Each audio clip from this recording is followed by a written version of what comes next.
Intern, how do you want us to refer to you during the podcast? Intern? I mean, yeah, do I have a choice in that? I was kind of hoping you'd say something that wasn't intern, and then I would refuse to do it for the next hour. He was doing a bit. Nah. And welcome to Brainstorm Brewery, everybody. Wait, something didn't go Corbin's way? What? No. Well, this week we do have a guest. Welcome in, everybody. Apparently one that is, I guess, maybe too smart for my very clever ploy. But we have the intern on this week, so... He plays Tron. Don't give him too much credit. He can only count to 7.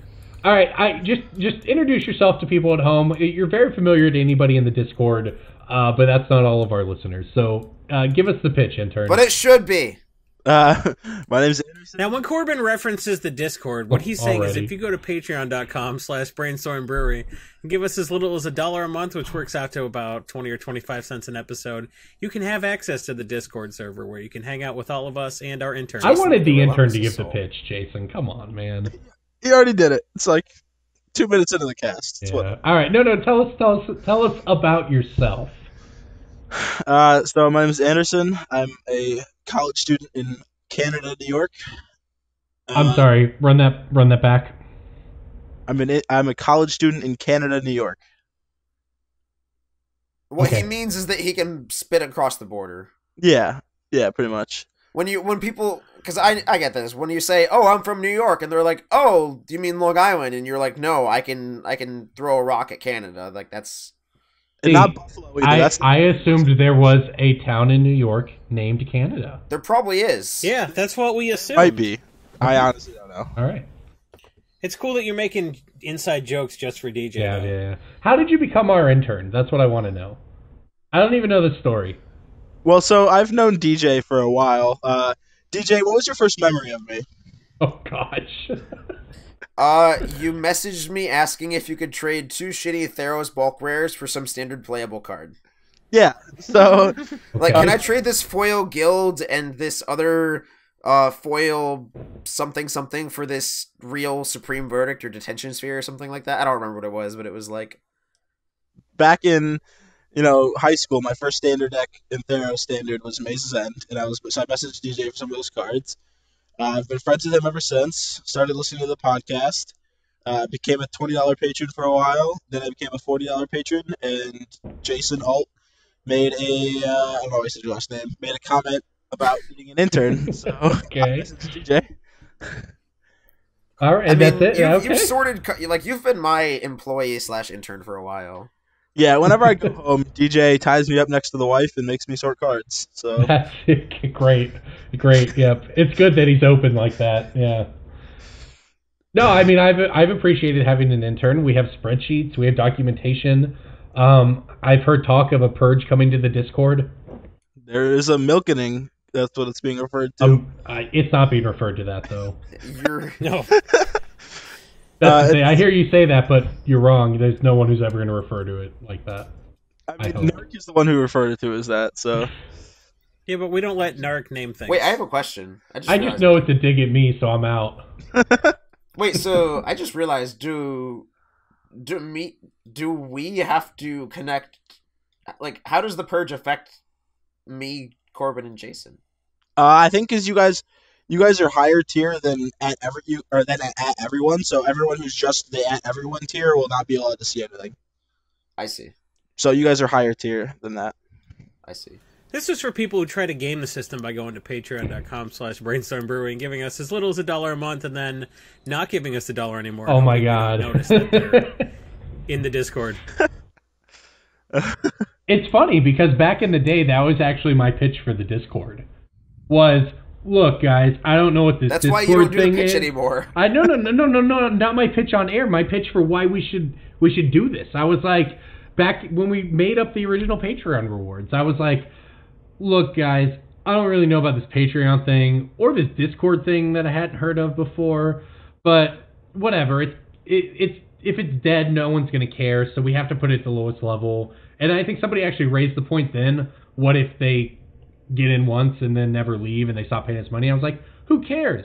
that means there'll be people in our Discord, and Lord knows we're going to need the help. And now, however many years later, the Discord's just like popping off, and we actually have to do a purge. We don't have to do a purge. We choose to do a purge. Might have like an increase of Patreon in the next month, just because people are like, oh fuck, I gotta pay for this now. All right, so the internship aside, I have to say, personally, I've had a lot of fun hearing about your life. I think my particular favorite story was about the girlfriend who wouldn't let you break up with her over email. Or we need the story, man. Lay it all out. So she listens to the cast, by the way, just to give you a heads up. Well, look, this is when we fully lean into we are having fun with the intern like every radio show in the world does, and we will be talking about magic. Give us a few minutes. So I started a long distance thing because I'm dumb, and then we got to hang out for like 2 weeks in Syracuse over winter break, and she went back to college, and then I wasn't feeling it, and she was pressuring me into buying a plane ticket to Memphis, and then as DJ discovered, that's a terrible idea. That's a horrible city. Yeah, that's the reason. Good God. All right, continue. Their pro sports franchise is the Grizzlies. You should have known better. Yeah, not great. Wait, where are the Titans? Are the Titans in Memphis? I think they're in Nashville. I have no idea. Who cares, man? It's football. Anyway, proceed. And then they came down to like one day where she's like, you should buy the plane ticket today. And I was like, I think we should end this. And she's like, no, we're not going to end this. And I'm like, all right. And then thank you, understandable. Have a nice day. The next day, she tried to contact me, and I was at work. And I'm like, I'm at work. Wait. What happened when you woke? What happened when you woke up that morning? When I woke up, was that exploded? the text? The night you got the text? Because keep in mind, this is why we're talking about this, everybody. One, it's hilarious. Two, for those of us in the Discord server, we kind of followed along here. We were offering valid input into the intern's life. And all I know is I checked the Discord one night, and he says she won't let me break up with her. Yeah. And then the next day, or the day, I don't know how many days later, I thought it was the next day, the next update is I woke up to a text message saying, happy 2-month anniversary. Yeah, that was the next day. Yeah, okay, yeah. The day after I told her I wanted to break up, and she's like, break up. And she's like, happy 2 months, and I just didn't respond. So then the next day, like, I get out of work, and we have a phone call, and the whole entire phone call was her telling me how immature I was, and that we were ending it, and I was like, all right. At one point, she was like, are you on your laptop right now? And I was playing Magic, so I was like, yeah. Oh my God. Come on, man. And then the funniest part, I think, though, is at the beginning of the phone call, she's like, we're over, and like maybe we can be friends. And I'm like, okay. And by the end of the phone call, she's like, all right, when I'm back in town, we can go on a date. And I'm like, I don't want to go on a date with you.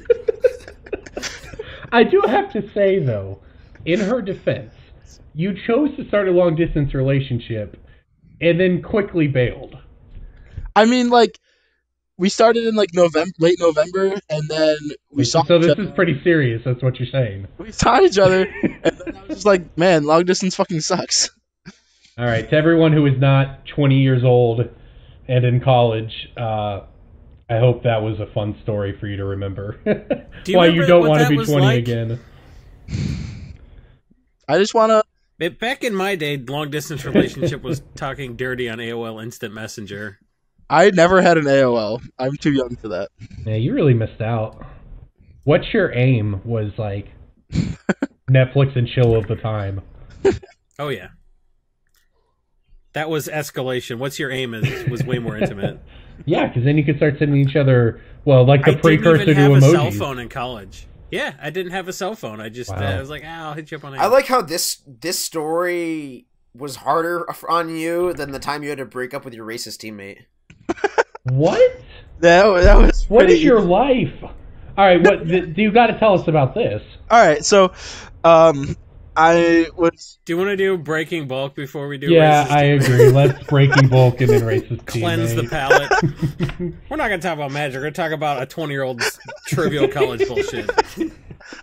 Breaking Look, Bulk man, time. this is interesting. There's a reason you turn on let it not ever be said that I don't at least attempt to do some research for this podcast. I have gone and listened to other radio shows and taken notes, including the ever favorite on every morning show, talk to the intern about their crazy 20-year-old life. The staple. Breaking Bulk time. Breaking Bulk time. Break. Oh, yeah, Breaking Bulk. There's so much good stuff. It's a pick. Breaking Bulk. The end. Okay, so I have a different variation on this. There are 3 emblems sitting at the top of Card Kingdom's buy list. I want you to guess what 3 of those are, and my Breaking Bulk is the 3rd one that I'm betting on you not being able to guess. Oh my god, this is so The stupid. first one's Elspeth, right? Correct. The most expensive emblem on Card Kingdom's buy list is the Elspeth Knight Errant emblem from the original Modern Masters set, and it is $5.50 buy list. Is one of them Koth?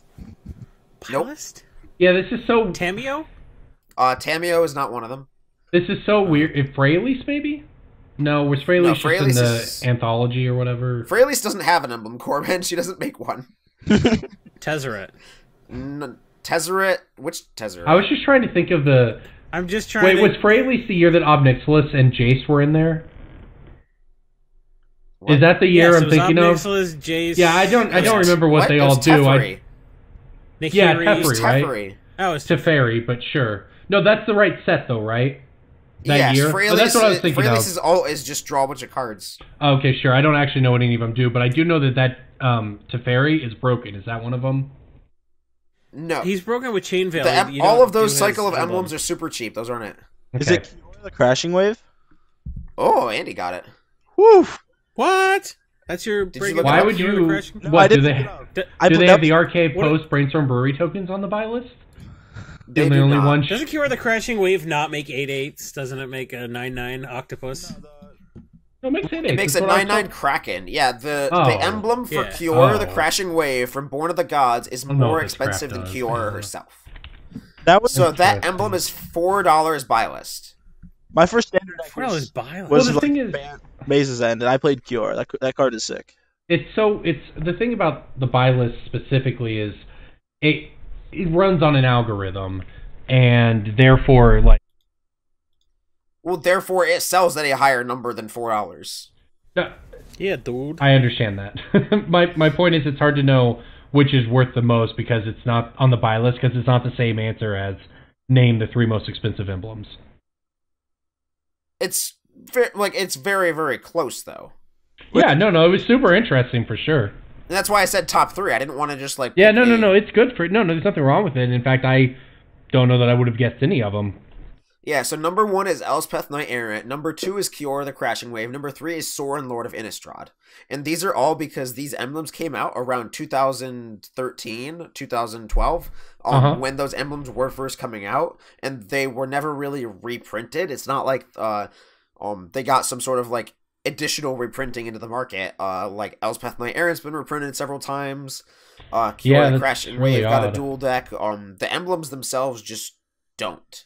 Well, it's really weird because that's what I was trying to think back to that's the reason why I said, Freyalise, because I'm trying to get around that time period because those were... Walkers with more printings than albums. Well, I was just thinking rare, powerful planeswalkers that would not have been printed very much 5-6 years ago, and that's what, my first thought was. So, what year did those planeswalkers come out? What year was that commander set? The monocolor decks were C14. But Yeah, those man, emblems so are like that's- worthless almost. Yeah, so that's really interesting, Yeah. right? I list the Teferi emblem for like 25 cents or something like that. Not much. Yeah, I can't That's on say that TCG. It's really odd because that seems to me like the same time period you're just talking about, but maybe they just flipped a switch somewhere in there and started mass producing emblems. Well, it's because for the commander deck there's like a 1-to-1 ratio. There's always like enough. Yeah, I mean, I guess that makes sense. A lot of these emblems were like opened out of booster packs and thrown in the garbage. But that's why I was thinking those planeswalkers are very expensive. So, and very rare. So that was my thought process on that. All right, who wants to go next? Cool. I got one that used to be a bulk rare until 6 months ago, and nobody knows this is no longer a bulk rare, and you get these in bulk all the time, and they're very expensive. This is a red Prophecy rare. Prophecy, huh? I know 0 cards in that set, so. Oh, well, Prophecy's older than you. I played at the pre-release for Prophecy. Is Prophecy, wait, let me think this one through. Corbin, it's the... Prophecy's the crystal... It's the Ristic Study set, Corbin. That's what I thought it was the Ristic Studies. I just had some Ristic Studies earlier today. I have no idea. I know Ristic Study from that set. Is it the Ristic red card? It's not Ristic. Is it words? And the Ristic red card... Words of something? Was like what? Ristic Lightning? I don't know.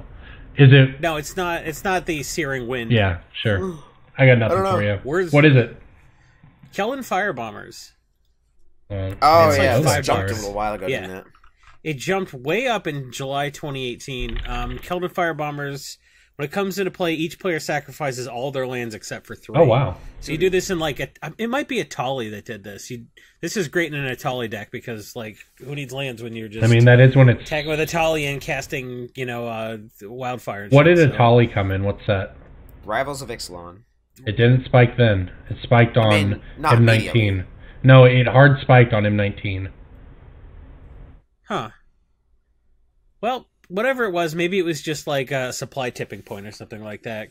Keldon Firebombers is in the bulk rares at lots of stores in the country right now. They're just sitting there waiting for people to pull them out because mine.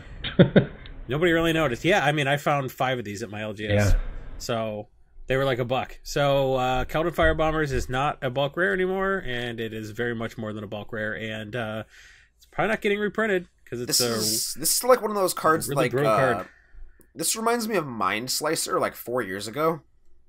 Yeah. Which is a card that people attribute buyouts to this manipulative cabal that can just force the market to decide on a single price of a card and then keep it there. But that's not really how things work, and the graph will only plateau if the demand for that card stays consistent. Mm-hmm. So this is a card that at $1, buy lists were willing to like take it a quarter, ship it $1, take it a quarter, ship it $1, over and over and over, and that just flow was consistent enough that nobody really paid attention to the fact that people would have been willing to pay more for the card if it had been more expensive.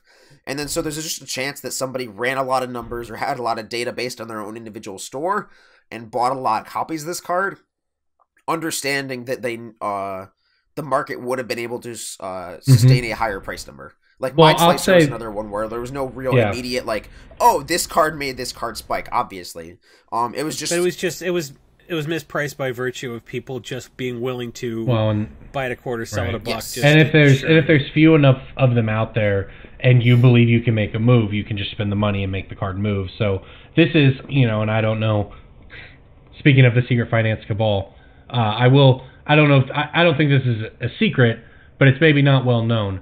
A lot of the buyouts that people do attribute to some Secret Finance Cabal or whatever, or sometimes, we'll be there saying, no, this was players doing this, blah, blah, blah. Sometimes individual vendors buy out cards from the internet. They do it. It happens. If their data supports it, and that is called capitalism. Whether you like it or not, they are trying to stay in business or trying to make money by exploiting what they feel is an inefficiency in the market, and maybe that sucks for the consumer, but that's not really their concern. Or they're just buying stock and they decide that instead of their buy price, they raise their buy price to current retail, and if they're willing to buy at current retail and other people are willing to sell at current retail, Card Kingdom does this a lot. Ben Bleiweiss is just buying cards from eBay for the price that people are charging for them, and like people can be upset about that, but why? And that's usually the more often the case than not, is like a store that is just, we need this card to sell it. It's not like we want to make this card more expensive in order to sell it, in order to try and upsell it. It's like we can't keep this in stock. Well, that's the thing. No one picks. It's not like the cards get picked at random. No one throws darts and picks some crap rare from some old set to try to spike, there's a reason the cards go up, which there's a reason they get bought out, you know? Yeah, So yeah. that's that. Anyways, let's break some more bulk. All right. I have an instant uncommon from Oath of the Gatewatch. Warping Whale. No. Spatial Contortion. Blessed Alliance. Contortion. I'm not really good at this stuff, but I Blessed played Alliance Tron, is Eldritch Moon, so- anyways. It's also a white card. Did he say the color? Oh, He didn't. No, yeah, I he didn't. didn't say the color. I just got those two sets were 6 months apart. I got them switched, but I was close with Warping Wheel. I just don't do finance stuff, and I play Spatial Contortion and Tron, so... Yep. So your breaking bulk pick is a card you like. Card is it It's a counts. 20-cent uncommon. Sure. All right, So- I've got a good one for you guys. Okay. I've got a $2 uncommon that recently spiked. Surprise Pikachu face. I don't know how you guys feel about these, but this is a commander. I mean, if it's hard to guess, then it's fine, right? Like, Okay, I mean, it's a commander-only card. sure, that's fine. Commander 2016 uncommon. Blue, What color? black. Ancient Excavation. It is Ancient Excavation. Yeah. For people who didn't know, this jumped with Guilds of is that Ravnica Allegiance symbol? Hard to tell here. No, Guilds of Ravnica. Jumped with Guilds of Ravnica, so and then really with Ravnica Allegiance. So it's gone from bulk-ish, it's gone from 50 cents to $2 at least. So Ancient Excavation out of your Commander 2016 bulk. You've got him. I mean, I actually went through a lot of Commander 2016 bulk recently. It's a pretty good set in retrospect. There were a lot of good cards in there. Buy bulk. Well, by bulk, but specifically, good job on Commander 2016 Wizards. Yeah, I mean that was a fine set. They gave us partners. They also gave us a Traxa though. So you take the good with the bad, I guess. All right, guys. There is actually some Magic Finance news to talk about this week. Wizards announced today, Monday, that MSRP, the manufacturer suggested retail price, no longer exists for Magic products. Your Oh no! $3.99 that means booster their pack? stores will be able to charge $400 for a booster box. Corbin, Magic is Wizards of dying. the Coast does not want Magic paper to be a Look. thing. They are an esport now. They are trying to save the trees. Dying again. Rip Magic 1993 to this week every week. Wow, okay. Look at us. I am attacking so many straw men. You think I was playing an EDH Scarecrow deck. Wow. Good save. Look, so no more MSRP. There's a lot to read into this. Wizards offered up justification with the way, just things work in Wizards wrote foreign a countries. 3-paragraph post. Is Yeah, what I That's mean, all you need. well, basically it said, we're doing this because of foreign countries, blah, blah, blah. I mean, true or false, DJ? Do you think the backlash they got over Ultimate Masters MSRP had something to do with it? I think it definitely could have been the tipping point, and that's probably the best way to start explaining this is if you go back and listen to one of our episodes on the fallout of Ultimate Masters, where we described how the MSRP of a product doesn't actually impact the overall price that product will sell for. It just impacts the perception of it. And so Ultimate Masters, if you just try to buy a box on release weekend from eBay or probably your local game store, wasn't actually selling for $360, which is 14 times 24 or 15 times 24. It was selling for around 270 or 280, and stores were undercutting each other. Stores were trying to make sure they were the one to secure the sale, and so they were willing to go below that suggested retail price in order to get that guaranteed flip off. And that's sort of where this MSRP thing comes in, where the argument has been, oh, well, we want to be able to guesstimate what we are going to pay for a product based on that MSRP, and the history of the products that have come out shows us that that's not really a valid argument. Modern Masters 2013 is a good example of this. MSRP for that product was $7 a pack. we all know you could not find boxes for that price. Packs were not that price. Packs were $10, $13 or so. Because the supply was low enough, the demand was high enough that the market was just going to set that number regardless of the suggested retail price. And so MSRP is not a real useful tool for Wizards. It's not a real useful tool for stores because those stores can just let the market dictate. They can just, we've had the full spoiler. Let's check eBay completed pre-orders. Oh, they're this. Let's just go up a little around that. And then people buy the product. People buy the product if it sells out higher. And then it finds its own little equilibrium. And then there's no need for a suggested retail price.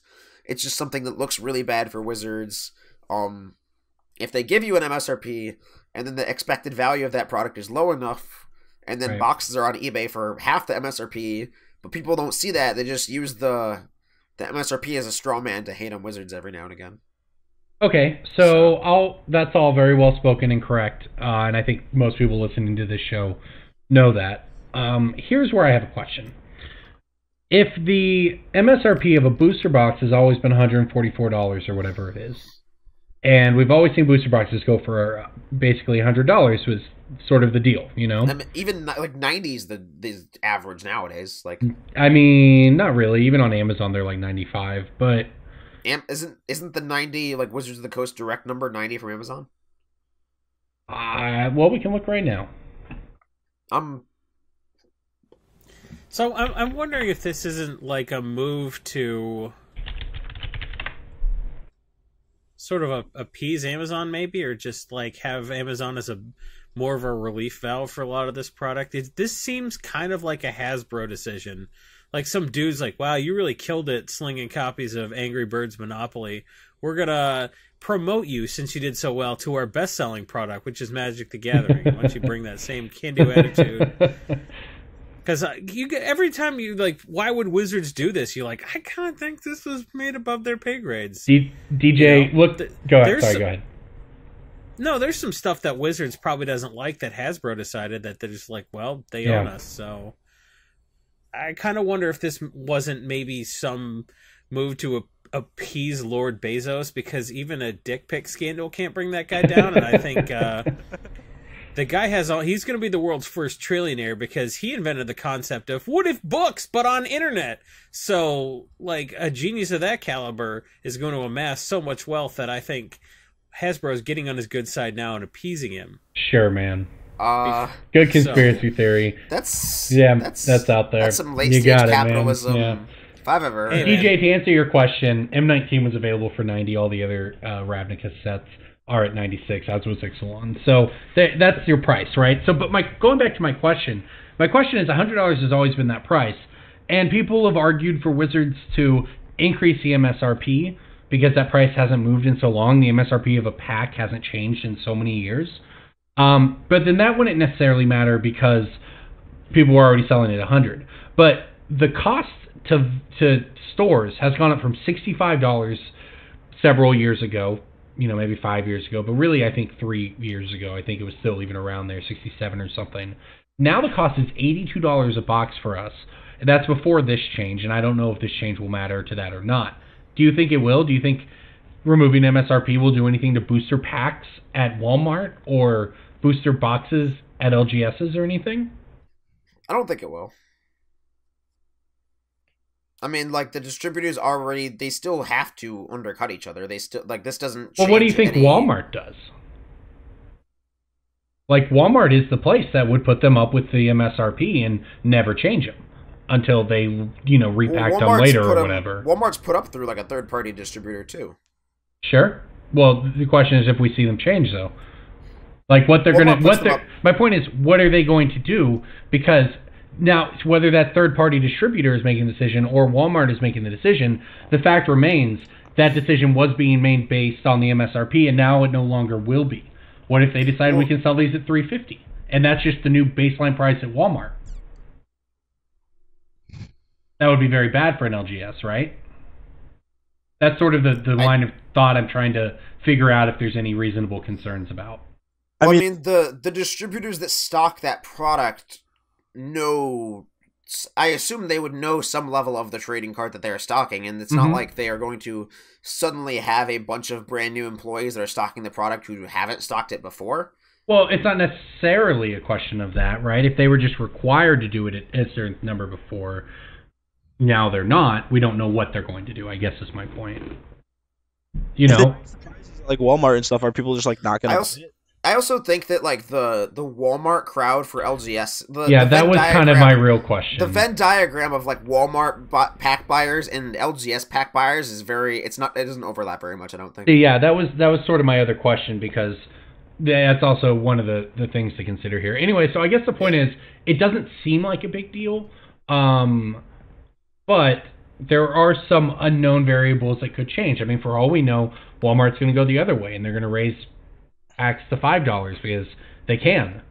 And maybe that has a different kind of we don't know what's going to happen, right? So it's just going to be interesting, I guess, to see. I expect not much of an impact, but who knows? Yeah, I don't know. The fact that this was released to not much fanfare, I think, pissed some people off, but I think it might have been released not to much fanfare because I think most LGSs are just going to stay the course, because it's also interesting that it was written by their communications team and not like a product lead or some brand manager or whatever, right?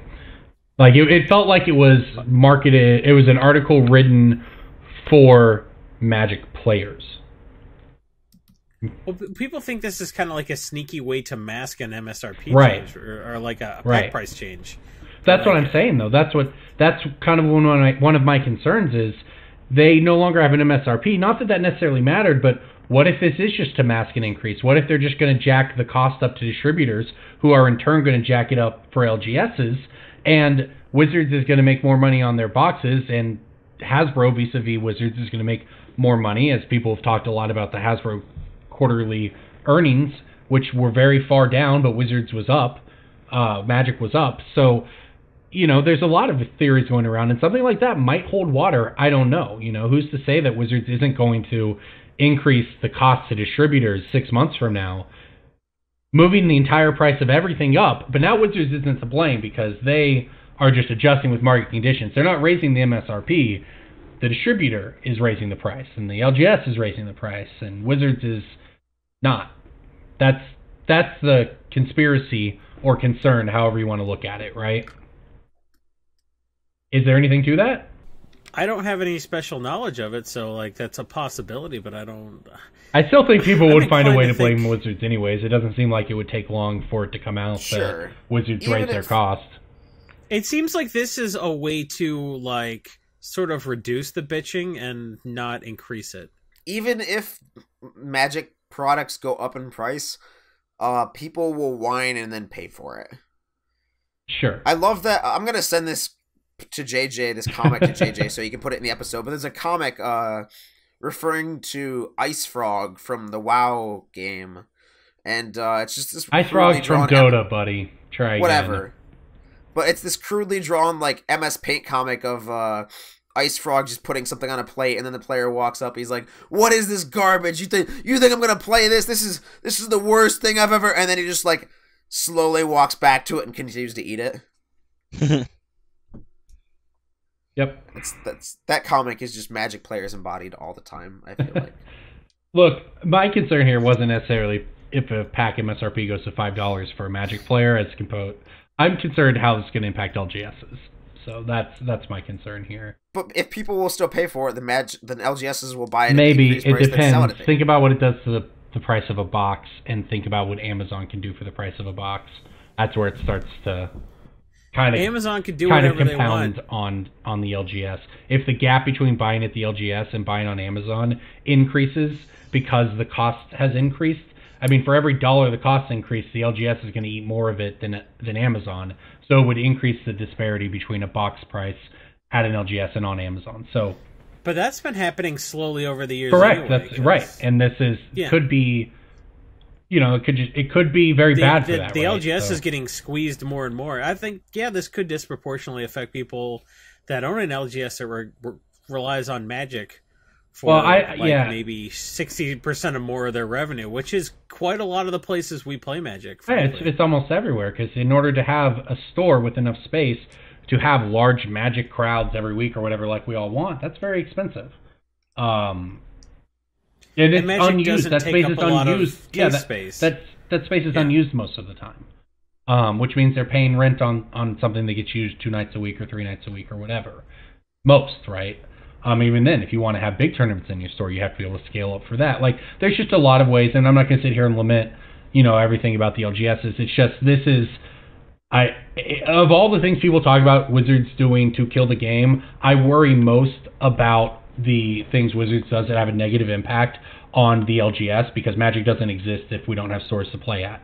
And following something like, Mythic Edition, which I don't even think they ran on Hasbro Toy Shop this time. Didn't they put it on eBay or something weird? It was ran through Hasbro's eBay store. Okay. You can give eBay part of the profits, but you can't give an LGS part of the profits at that point, right? Like, come on. So it's just, could be another step, in Wizards squeezing LGSs. So that's my only concern. I don't think it's going to be a big deal, but it is Wizards, and you just have to expect them to act as a business would act, and that. But Hasbro has no experience with the LGS, because Hasbro just sells to like Toys R Us and shit. They're like, what do you mean?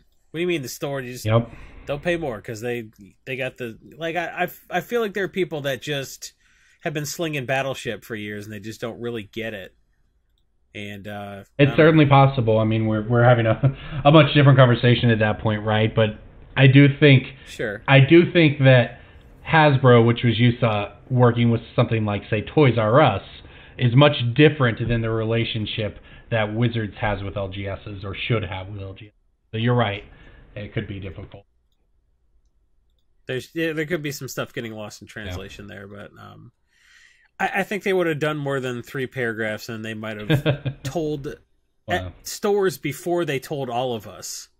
Because this was aimed at players, it seemed like, and the stores were finding out at the same time as the rest of us. So I think if they were gonna I don't know, mail them all a big dick in the mail, I think they would have given them some prior notice. You'd think. You would hope. All right. Do we have any emails, DJ? Yes. Let's do it. He doesn't have them ready. You just asked if we had them. I've got it ready. This one's from Juan Rodriguez.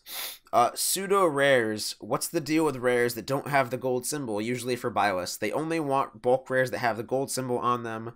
So do I still set aside the 4th and 5th edition bulk rares? What do? Sent from my iToaster.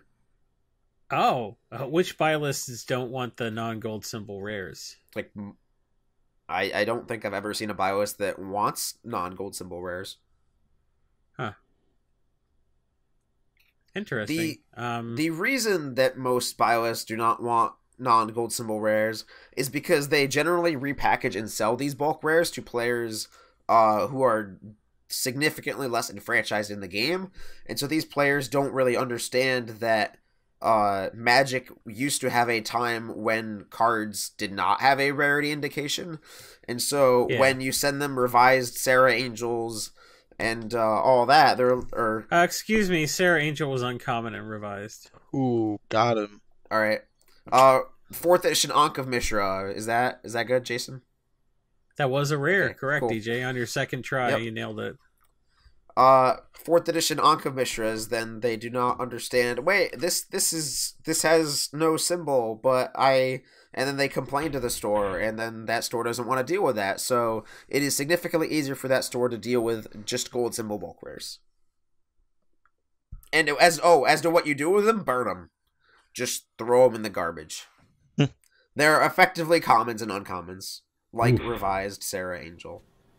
Yikes. I put them in my instant collection, but I put the all the rares in a team bag so people know that those are the rares, which is a thing they can verify using the internet. So they're the only cards in that instant collection in a team bag, and I've had no complaints. And basically, all I sell anymore is instant collections. I put about 4 cases worth of Oh, I don't want to get into this. I'm so bitter. I put about 4 cases worth of Guilds of Ravnica in the case, and none of it sold. And I just watched Vannifar go from like 15 to like 5, and watched that Angel go from 13 to 4, and just like I lost probably 60% of the value just like taking people at their word that they wanted Guilds of Ravnica in that case. I just ate it really hard, so like I'm still a little bitter about that. So I've just been putting garbage in that case, and garbage sells, and Instant Collection sells. So I'm sort of like, okay, I'll just let the other stores in town sell you brand new shit, and we'll just put this on TCG Player like I should have in the first place. So Instant Collection snap sell for me, but I do sell non-gold symbol rares in them, but I put them in a team bag with gold symbol rares to let everyone know that's what they are. But it's also don't buy them. Definitely. It's also hard to for new players to differentiate what the rares looked like back in the day. Like, if you put a revised Deathlace in there, they're like, wait, this card is hot garbage. It can't have been the rare. Oh, it was, buddy. It was. But Web was rare in 4th edition. As late as 4th edition, which had such rares as Manifold and Sylvan Library, Web was a rare. Give a creature O2 and Reach, which is a common... and wouldn't even be good enough. Yeah. That's a good question, though. Yeah, burn them, I guess. I don't know. Deathlace does. Powerful card, right? Turns a spell or permanent black till end of turn, I think? No, just permanent. Oh, jeez. Wow. Yeah. And that was a whole cycle as late as 4th edition. There was a cycle of laces. I think Timberwolves 1/1 banding for 1 was a rare. I think Sinbad was rare in 4th edition. Like, there was a lot of just trash. Oh, yeah. That was rare as late as 4th. And there's some bad 5th edition rares, too. So, yeah, Magic used to suck. Andy, do we have any other emails? I don't know. There's a bunch. Intern, fetch us an email. You think you're not on the clock just because you're on the podcast? Just because you paid to be here? $40 a month? Gosh. Yeah. Incorrect. Find us another email, I think Intern. he can read the next one. He can read the one that he sent us. Oh, you sent us an email? That's not in there. I don't see it, DJ. I know you sent us an email. Did you go in yourself sober later and delete it yourself? Maybe. Did you? Dear Brew Crew, what do I do about this girl? She won't let me break up with her. Pick of the week, pick of the week, pick of the week. Time for the pick of the week. My pick of the week is once again really boring. It was High Market last week. It's Eldrazi Conscription this week because that card is very cheap and it's not going to be in the next year. If you have to know what... Maybe, like, ever. Like, when are they going to... Right? If you have to ask, it's too expensive for you. If you have to ask why, don't buy it. It's kind of tough to reprint Eldrazi Conscription, don't you think? Yes. Yeah. So, they could theoretically put it in a commander deck, but Annihilator is not fun to put in a commander precon. Dude, they could theoretically make a board game called, like, Auras of Ravnica. Like, they could do a lot of stuff, but, like, it's just tough. You know? Yeah. All right, who wants to go next? I got a good one, right. So can we get excited? Can we generate some enthusiasm for my Sure. pick? The week, Jason. Let's hear a good one. This is predicated on the opposite of my actual analysis. So I'm Okay. hedging. Okay, so they showed a video. It was like, here's War of the Spark, and then there's all these like stained glass pictures of all these planeswalkers. That's and true. then they bust through Gideon, and then there's all these candles, and then all the candles but one go out, which I think means there will only be one planeswalker in War of the Spark. I think... Because everyone's like, every card's going to be a planeswalker, they're going to be planeswalkers at common, blah, blah, blah. And I was like, no, what if Bolas is like the only planeswalker and everybody else is like either like a creature that flips into a walker or something goofy? Or like it just means they all lose their spark because Bolas wins. Yeah, it could I be. think that's more maybe, likely. Or maybe they all concentrate their spark into one That Mega sounds- Walker, like Nahiri, and she just cuts Bolas in half. Are we like at a point where like the mending, like they took down the power level of planeswalkers. And now they're just I am not a nerd, dude. I don't know anything. I don't know what the mending is. It's like in Time Spiral, where like they lowered the power level of planeswalkers. Why do you know that? You're a... Because like before, when like Urza and stuff were the planeswalkers, they could like change. Yes, I know that. I'm pretty sure I'm the one that told you that story. This guy lays pipe so well that women won't let him dump him. And he knows about the mending. I don't understand. Everything I know about nerds is wrong. Look, so man, now this is the point in the Magic history where like now after this there aren't going to be any planeswalkers, so people can stop complaining about them in Magic forever. Oh, that would be so funny. But here's the deal. I kind of think that's kind of like my analysis. My ballsy call is like, dude, no walkers in War of the Spark. It's all going to be creatures that used to be planeswalkers or something goofy like that. Because why would there only be one candle? But look, I'm hedging here. I'm going to make a finance-based call on the opposite of that analysis, and it's going to be a Planeswalker Palooza in most people's estimation. And look, even if it's not, I think people are going to buy this card just on the speculation that that's going to happen. So as the closer we get to War of the Spark, the more upward pressure on the price of Arena Rector. Oh, interesting. This is a Battle Bond card. Yeah, this is a Battle Bond card, so already like, hey, this is something, this gets played in like Legacy, I think, for people to go find their one Gideon they play in Legacy and crap like that. This is real good in EDH. Over 50% of the Super Friends decks run this. And this is like a $8-9 card and like a $60 foil. So like it's already been identified as like it's got Rector in the name, so that's pretty cool. If you get these under $10, like go for it, because I think just on the speculation that there's going to be a ton of planeswalkers, this card goes up, regardless if I'm right about there not being any planeswalkers besides Bolas. So we'll see what happens with this, but like I don't think you can lose with this. It's Battle Bond also, and like Battle Bond's as cheap as it's ever going to be right now. You got Bramble Sovereign around $7. Yeah, Battle Bond is great. Arena, you can get Spellseeker and Arcane Artisan under $5 right now, and like 2 of the lands are under $5. Diabolic Intent's under $5. Like everything's super cheap right now. I think you just go on. Arena Rector has always been a really weird arbitrage card. Yeah, it's always more expensive in Japan and Europe, and like there's not really an obvious reason for that. It's like 12 euros and like 15 yen or 1500 yen or something like that. It's really weird. So this is a card to just scoop up for $9 and then just like go to the Discord server and find somebody in Europe and just like trade them for like copies of stuff that you can't really get.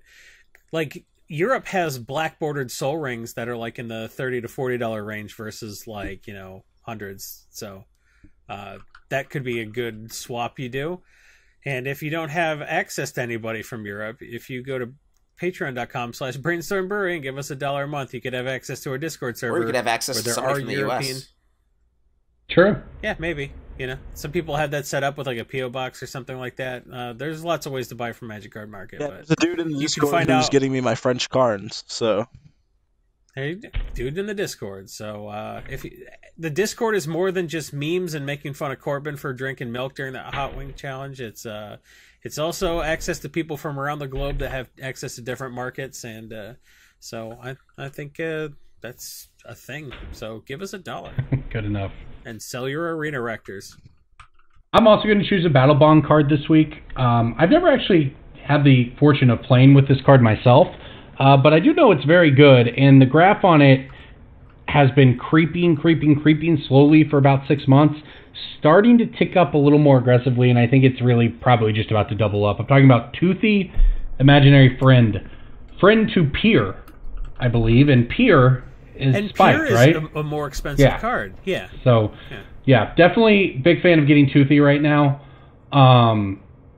It's real cheap. It's $2, $2.50. And I think I bought some myself, actually, this week. And if that tells you how much I like it, I haven't done that in a while.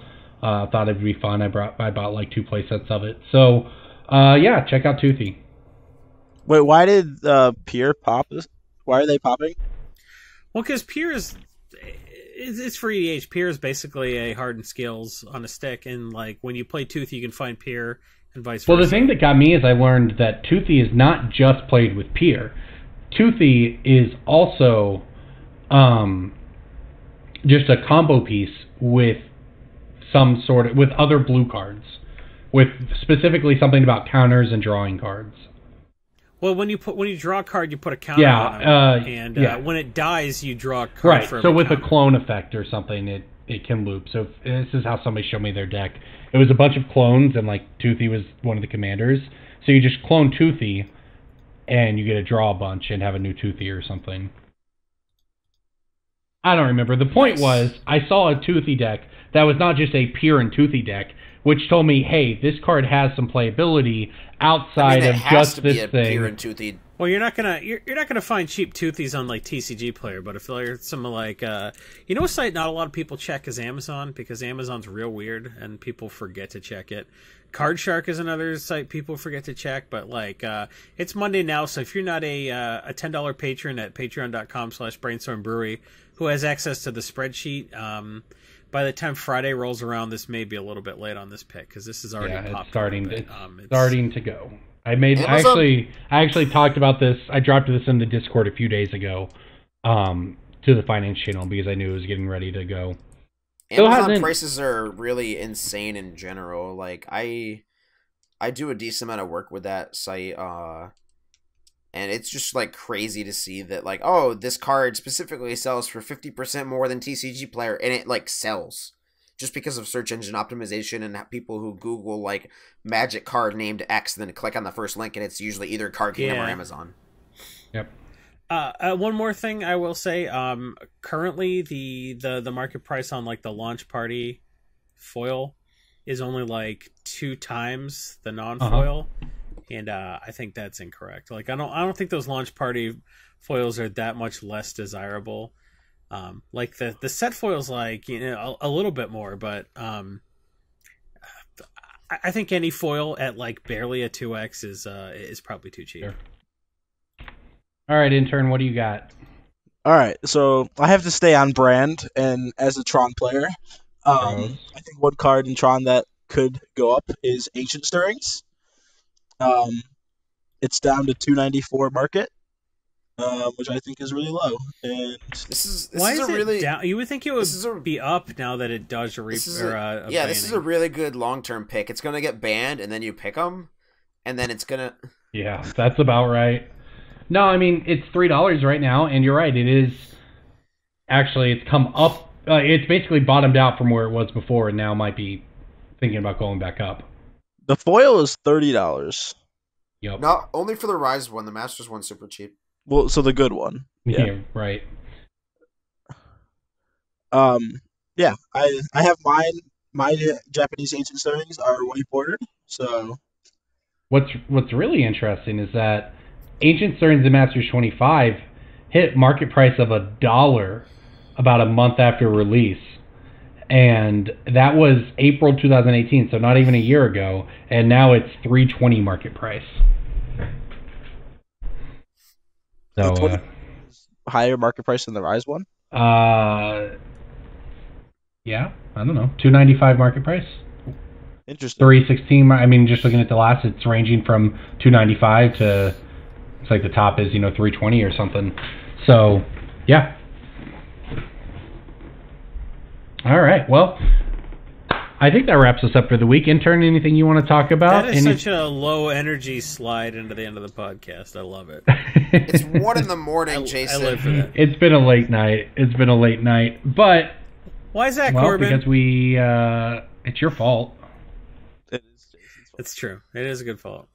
And if you don't know why it's my fault, you can have access to After Hours if you go to patreon.com/Brainstorm Brewery and give us $20 a month, which is $4 or $5. It will be worth it in this case. It's pretty funny. But Intern, thank you for coming on, man. Anything you want to plug or any of that crap before you get out of here this week? If you follow me on Twitter, I will post pictures of my foreign whiteboarded Tron deck. And I'm recently a writer at mtgcorner.com. How does one find you on Twitter? At LeClaireAndy1231. Well, that's nice and simple. I'm not very creative, so. All right. Well, thanks again for coming on, man. We appreciate it. Seriously, everybody out there listening. I know we give him a lot of crap, but we appreciate all the work the Intern does. Make sure to let him know in Discord by trolling him some more. That's Brainstorm Brewery, everybody. Send Corbin weird stuff in the mail. Great.